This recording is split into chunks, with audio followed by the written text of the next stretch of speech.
लोगों के। अपने कैबिन में पहुंचते ही अभिनव ने देखा कि वो काफी छोटा था और उसमें आधी जगह तो उसके डेस्क ने ही ले रखी थी। अपनी चेयर पर बैठते ही उसका फोन बजने लगा। स्क्रीन पर नाम अलायना का था। ठीक है लतिका, तुम अब जा सकती हो, थैंक यू। लतिका के जाते ही अभिनव ने फोन उठा लिया। हेलो नंदिता। कॉल की दूसरी साइड अलायना हंस पड़ी।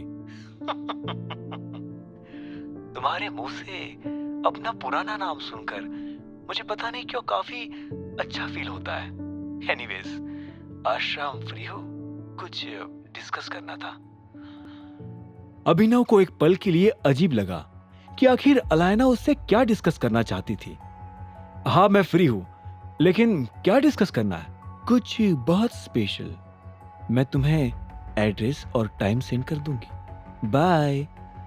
इससे पहले कि अभिनव कुछ और कह पाता, अलायना ने फोन रख दिया। कुछ ही देर में कई सारी फाइल्स का बंडल लेकर एक एम्प्लॉय अभिनव के कैबिन में आया।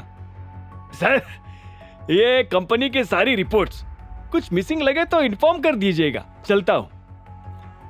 अभिनव ने सिर हिलाया और उन फाइल्स को एक एक करके देखने लगा। घंटों बीत जाने के बाद उसे एहसास हो गया कि ना सिर्फ कंपनी लॉस में थी, बल्कि नंबर्स में भी काफी घपलेबाजी थी।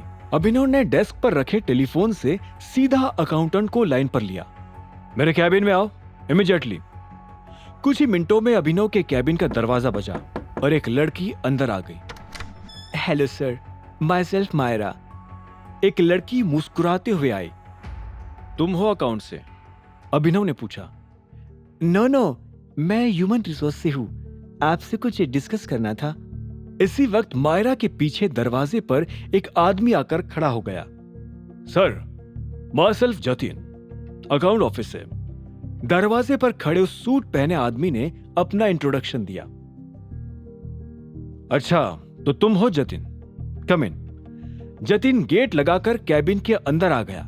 उसे मैनेजर के कैबिन में देखकर मायरा समझ गई थी कि आज उसकी परेड निकलने वाली थी। डेस्क के उस तरफ बैठे अभिनव ने पहले उसके पूरे सूट को देखा और फिर हाथ में पहनी महंगी घड़ी को।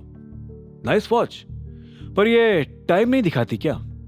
सॉरी सर, मैं कुछ समझा नहीं। जतिन काफी कंफ्यूज हो चुका था। नहीं, अगर टाइम बताती होती तो तुम्हें पता होता ना कि कंपनी के अकाउंट में अब सिर्फ इतना ही कैश है कि वो 2 हफ्ते और गुजारा कर ले। अभिनव ने एक फाइल जतिन के सामने फेंकते हुए कहा। नहीं सर, वो मैनेज हो जाएगा। जतिन की धड़कन तेज हो चुकी थी। उसने देखा कि अभिनव के पास वो फाइल्स भी पहुंच चुकी थी जो कि नहीं पहुंचनी चाहिए थी। अच्छा, कैसे होगा मैनेज? 5 करोड़ का माल बिका है, जिसमें से सिर्फ 1 करोड़ रुपए अभी तक आ पाए। बाकी के 4 करोड़ तुम अपनी जेब से देने वाले हो क्या? अभिनव अपनी चेयर से खड़ा हो गया। मायरा भी उसकी ऊंची आवाज सुनकर 2 कदम पीछे हो गई। सर प्लीज काम डाउन, आप कुछ गलत समझ। जतिन उसे समझाने लगा, लेकिन अभिनव ने उसकी एक नहीं सुनी। Shut up, you are fired Jatin. Sir please fire मत करो सर, प्लीज। जतिन हाथ जोड़कर गिड़गिड़ाने लगा था, पर अभिनव ने उस पर जरा भी रहम नहीं खाया। गेट आउट राइट नाउ, नहीं तो मैं गार्ड्स को कॉल कर दूंगा। अभिनव की फटकार सुनते ही सिसकते हुए जतिन ऑफिस से बाहर जाने लगा। अभिनव को थोड़ा बुरा भी लग रहा था, लेकिन फिर उसे एहसास हुआ कि इतने बड़े बिजनेस एम्पायर को चलाने के लिए टाइगर जैसा गरजना ही पड़ता है। कुछ सेकंड सोचने के बाद अभिनव की नजर मायरा पर पड़ी, जो एक कोने में सिमटी हुई खड़ी थी। मायरा, राइट? मुझे एक सेक्रेटरी की जरूरत है, और अब साथ ही एक अकाउंटेंट की पोजीशन भी खाली है। दोनों के लिए ओपनिंग्स डाल दो और इंटरव्यू की प्रोसेस भी स्टार्ट कर दो। ओके? Sure sir. मायरा ने तुरंत ही अलर्ट होकर जवाब दिया। वैसे तुम्हें भी कुछ डिस्कस करना था ना?